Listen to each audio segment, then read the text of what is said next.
So we have completed till verse number 12 and we are in Raja Yoga, Ashtanga Yoga. And in this Raja Yoga, what it had said was Vayu Rodhana. In verse number 11, Vayu Rodhana liyate manaha jala pakshivad rodha sadhanam. This prana in Raja Yoga, this prana, what it can do is that it can help tame the mind. It can control the mind. By the restraint of prana, the mind can be controlled. And it is like a net. You know how if there are birds flying around, birds are like thoughts of the mind. If they're flying around and you put a net over them, they'll flutter, flutter, flutter for a while and then they'll stop. That net that we put over those birds which are flying all over is called prana. So that prana has the ability to take those the thoughts of the mind and sort of control them, tame them, and calm them down. And why is that? So we saw in verse number 12, the reason for that being is because chitta vayavash chit kriya yutaha. Because both of them are shakayodvai shakti mulaka. That chitta, that mind, and vayavaha here means those pranas, chit kriya yutaha. They are endowed with chit shakti and kriya shakti, the shakti of knowledge and the shakti of action. And they are like two branches on the same tree. So they're two branches with one root. So by, let's say we gave that example that if you're trying to reach a higher branch and you cannot reach it, so you touch the lower branch, and touching the lower branch, you can sort of get to the higher branch because they're the same root. So in the same way, when the mind is going here and there and it's fluttering here and there, what we can do is take the pranas, use the pranas to control that mind, use the pranas to tame that mind. And when we do that, the mind calms down to a great extent. So this is the connection between mind and the pranas. So whenever we feel, this is so helpful to us because whenever we feel agitated and whenever the mind is so disturbed or distracted, come and bring it back to the breath, bring it back to the pranas, and just be. Just come back to it and just be, and the mind will be able to calm down. So now we have studied this in Raja Yoga. The question is this enough? Is calming the mind by the breath, is that enough? Because what we do need to function well on a daily basis is a calm mind. There's no question, to make the best decisions, to receive knowledge, to be very alert in the way we act. The best tool to function in the world is a calm mind. So is this all that I have to do as a seeker? Is this the only sadhana that I have to take up to just calm the mind so I can function well in the world? Is this enough? And so now in verse 13, he's going to say it's not enough. Because calming the mind is what we call manolaya. But we need to do something deeper than calm the mind, which is falsify the mind, which is called mano nasha. Okay, so now we will see these two terms, manolaya and mano nasha, in verse number 13. Laya vinashane ubhayarodhane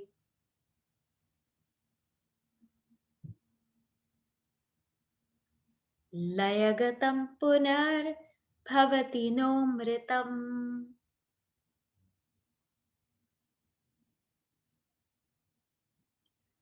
Laya vinashane ubhayarodhane Layagatam punar bhavati nomritam. So here in this verse, he says, Laya and Vinasha. So these are two terms. Laya means absorption of mind, and we will see.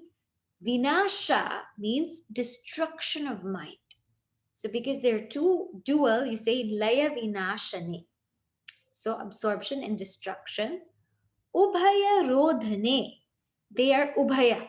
Both of them Rodhana. They are both methods of controlling that mind. They're both methods of restraining that mind. Ubhaya Rodhane.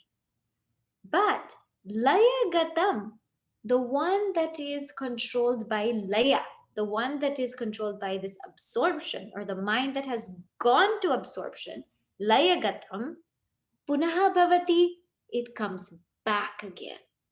But Naha, na u means never. Na means no. When you put that u there, there's an emphasis.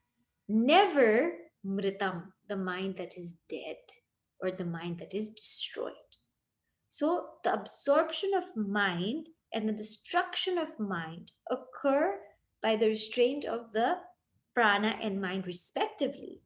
The absorbed mind comes back, but never the dead mind. So what does this mean? So first let us look at this term, manolaya. Manolaya. Manolaya means absorption of the mind, quietening of the mind. When the mind becomes very serene, very quiet, and because we're in the path of Ashtanga Yoga or Raja Yoga, we're quietening the mind through prana. This has been the discussion from 11 to 13. It's going on. This mind that we quieten through prana, what happens to it? The minute we get up and out, again the mind functions. Again, the mind gets disturbed. Again, the mind does its own thing. It shifts here and there. It has so many likes and dislikes. Again, this mind is so disruptive. So I'm able to hold it for a moment when I'm focusing on my breath, when I'm calm. And then after that, again, it's wild. It's like that bird. I'm restraining it. And then again, once I'm out, the bird is set free and it's fluttering all over the place. So practices of yoga asanas, we all enjoy them because they calm the mind. And after that time also, you feel so good. But you wait maybe 20 minutes after again, isn't it? Or there are times when we just focus on our breath and we watch our breath and it feels so incredibly good. But wait for 20 minutes and again the mind flutters everywhere. So this is what happened when we practice manolaya. Now there's a difference between sleep and this manolaya that we're talking about. Sleep is when the mind unconsciously goes quiet. Unconsciously, we're not conscious of it. That's why we never know when exactly we sleep. Unconsciously, the mind has gone to sleep, and that is out of tamas. The mind sleeps out of tamas. But this manolaya is done out of sattva because it is not easy. Although we were saying that again it will come out, it's not easy to quieten the mind. It's not easy to listen to the breath, to focus on the breath. That's not easy. It's not an easy sadhana. That requires sattva, and that is consciously done. So it's consciously done, and it requires a great deal of sattva to even bring that mind to a quiet state. So there's a difference. So here we're talking about that manolaya, which is consciously brought about through sattva by the prana, because the context is Raja Yoga. So this is manolaya. And it is fine momentarily. It gives us peace momentarily, but it is not the end all be all. We have to aim over that, above that. And there is this, wonderful story that is always said in our Shastra of this guru and shishya. And this guru, they were out in the forest, and the guru told the shishya, please get me some water. So the Shishya went to various places, tried to find water from a pond because they were in a forest, it was barren, and it took so long to come. So the Guru knew how to quieten his mind. So he sat down, closed his eyes, he focused on his breath, and he quietened his mind. It's a skill. It's a very useful skill. And as I said, it's not easy to do. Quietened his mind. Shishya came back a few hours later with water, and the Guru was sitting quietly. His mind was absorbed. Guru was sitting quietly. The Shishya tried to wake him up, but he didn't wake up. So the Shishya tried to make other noise, eventually other noise so that the Guru would wake up. And finally, after some more hours, the Guru woke up from his quietude. When he woke up, what's the first thing he said? Where's the water? You see, he woke up and he said, where's my water? Now imagine what kind of practice is that? The mind has gone quiet, but it's coming out the exact same way. Maybe a little bit more quiet, but the exact same desires are there. Exact same likes and dislikes are there. The exact same things that are disturbing me are there. Exact same things are there. The mind has gone and it has come back pretty much the same way. That's why it says, Punaha Bhavati. Again it comes back. This is what happens with Manolaya. What we are trying to do is something deeper. And what we are trying to do is what we call Manonasha. Nasha means destruction. Destruction of what? The mind. So that's why it's called Manonasha. What do you mean destruction of the mind? Do we actually physically destroy the mind? No. Do you mean the mind never comes back? No. The mind comes back. It says the mind is dead. What does that mean? The mind comes back, but not in the same way. In Manolaya, the mind comes back, but in the same way. In Manonasha, why do we say it's destruction? Because it's destruction of all the troubles of the mind. So it does come, but it doesn't come back the same way. That troubling aspect of the mind is destroyed. It's dead. What do you mean it doesn't come back the same way? So first of all, what happens in that Manonasha is that there is knowledge of the self.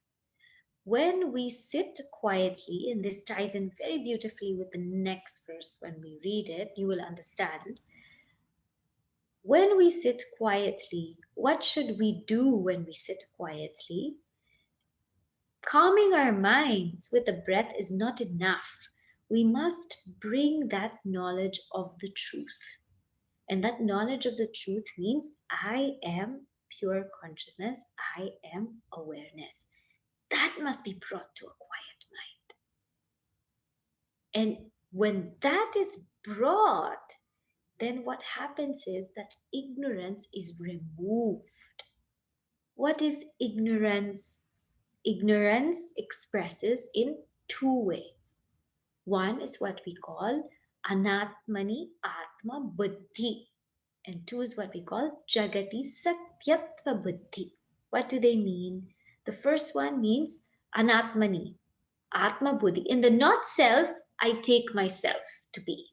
So in the not self, in that which is not self, the body, the mind, the intellect, the ego, I take myself to be that. I take myself to be this limited being, this limited individuality. That is one aspect of ignorance. The second aspect of ignorance is jagati satyatva buddhi, which means in this world, I take it to be satya. I take it to be true. I take it to be real. I take this world to be very real, very true. These are expressions of ignorance.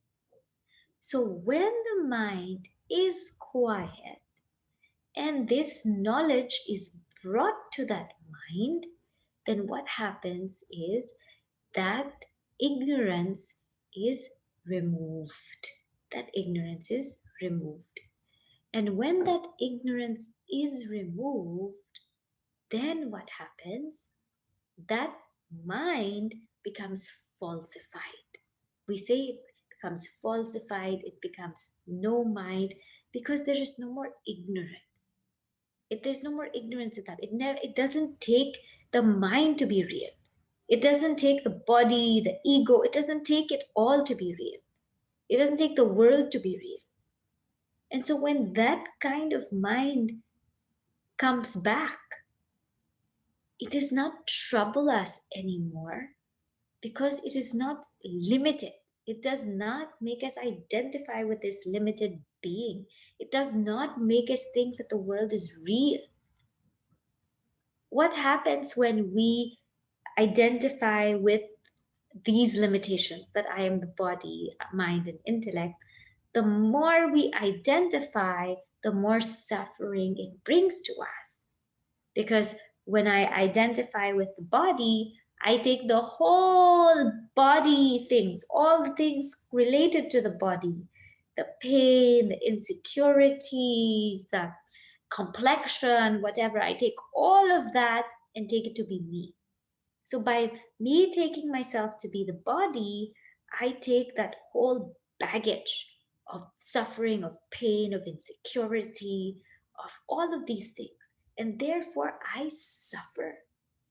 So whenever we identify, we suffer. The more we identify, the more we suffer. When I identify with the mind, I take all the thoughts, all the disturbances, all the regrets, all the anxieties, everything to be me. So I take myself to be the mind, this whole package becomes me, and I suffer. So when we are ignorant, we suffer. When we think that the world is real, we have so many likes and dislikes. We become so busy in pursuit of the world because we say, this is going to make me so happy. This is going to, make me so complete. This is going to fulfill me. We take the world to be so incredibly real. And what happens? All of our energy, all of our time goes in pursuit of the world alone. That's all we do.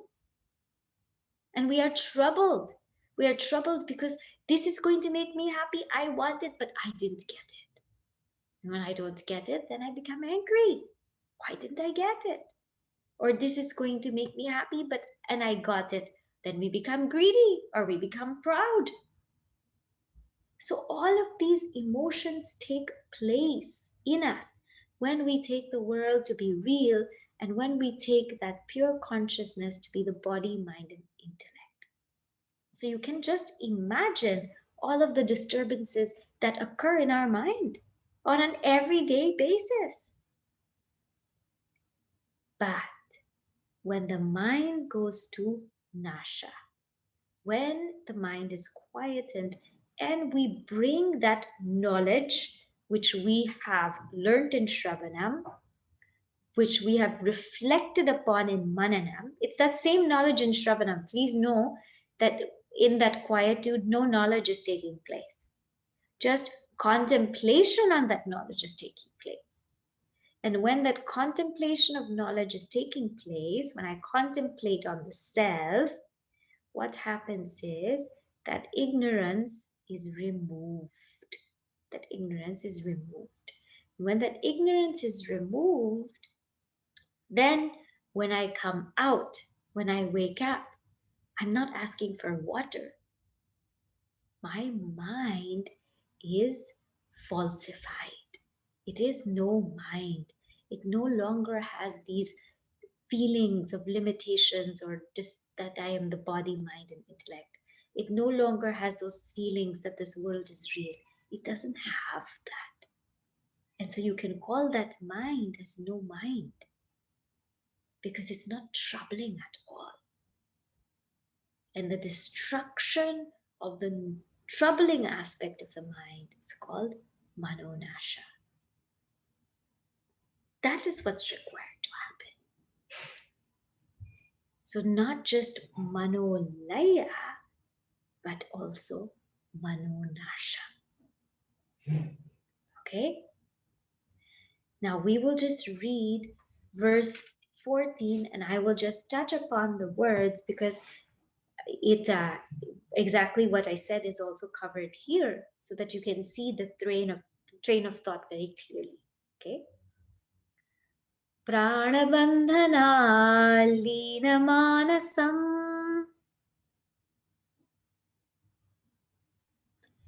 एकचिन्तनात् नाशमेत्यदः